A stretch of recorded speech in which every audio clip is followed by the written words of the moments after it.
Say mga kabilbil, welcome po sa ating channel. So today guys, gagawa tayo ng kilawin. Ito yung pagkain ng mga Batanggenyo mga kabilbil. Tayo ditong 6 na peraso na labanos. Yan, bagong pitas o bagong puti yan mga kabilbil.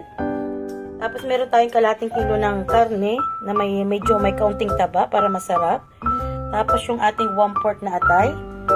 Kadalasan ginagamit dito sa Batangas yung pantog ng baboy dahil wala tayong mahabutan nun, kaya atay lang ating idadagdag.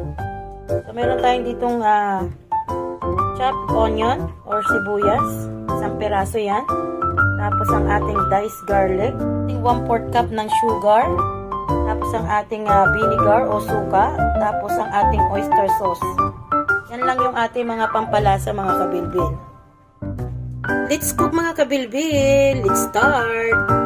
Tayo mag-iwa ng ating labanos. Kailangan muna natin ng tubig sa ating bowl. Lalagyan natin ito ng asin para katapos natin hiwain, lalagyan natin sa tubig at lalamasin pa natin ito para matanggal yung amoy, yung bad essence ng ating labanos. So, lalagyan muna natin ito sa isang tabi.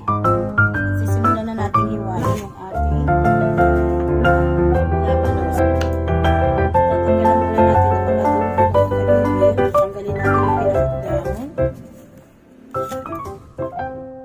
Natin ito babalikan. Ayan, para mas mabilis natin itong mahiwa. Gamit tayo ng balat.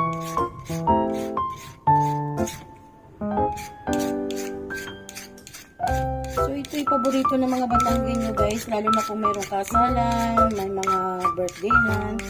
Madalas ko itong nakikita sa handaan, itong kilawin. Hindi siya kinilaw na isda pero kilawin ang tawag nila dito.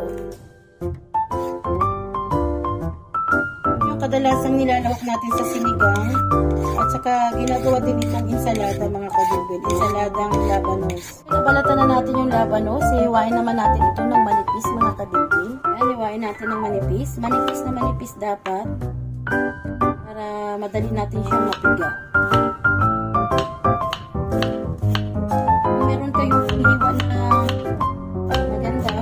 Mas matigas, pero mas maganda kung ganito yung gagawin.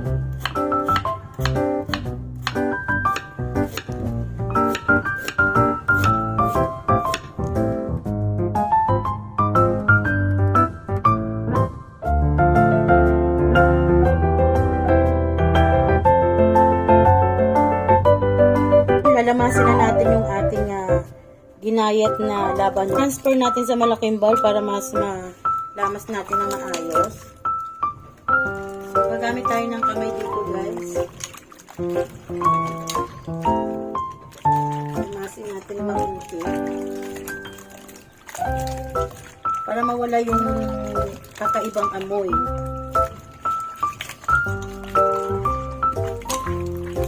Kailangan malakas ka dito para mapigat mo siya ng maayos.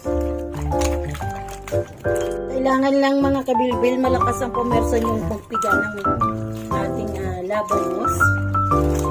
Kasi hindi natin matatanggal yung amoy nito kapag hindi natin ito pinigan ang maayos.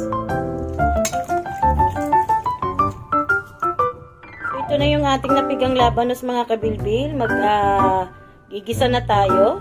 Maglalagay tayo ng oil. At ilalagay na natin yung ating karne.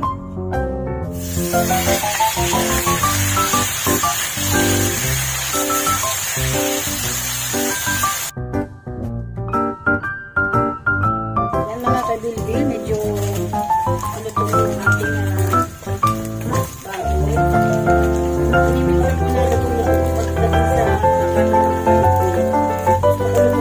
kasi parang ang hirap lutuin pagka yung hilaw-hilaw pa.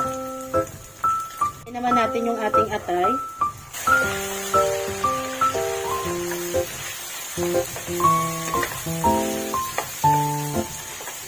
Lagyan na natin yung ating bawang sibuyas or sibuyas bawang. Bawang na mga kabilbil.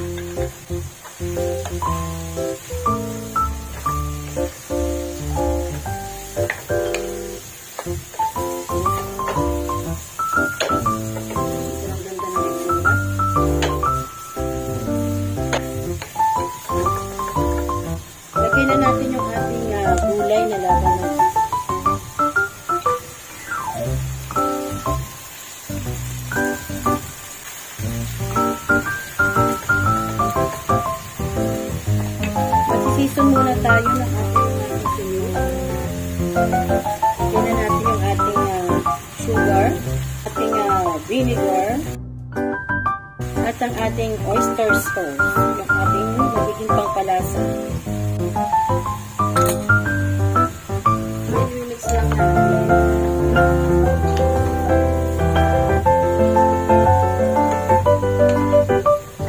Medyo maliit yung nagamit natin na kawali, pero saktong-sakto ito mga kabibig.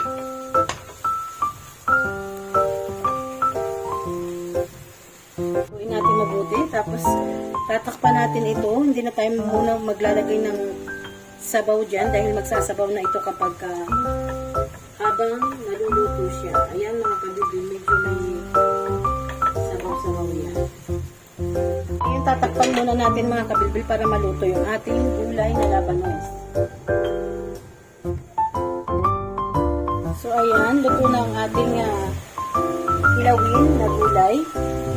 Ang bango-bango, ang sarap-sarap ng kabilbil. Oh my God, ang sarap. So ayan mga kabilbil, tapos na tayo magluto. Luto na ang ating kilawin na labanos. Mag-plating na tayo.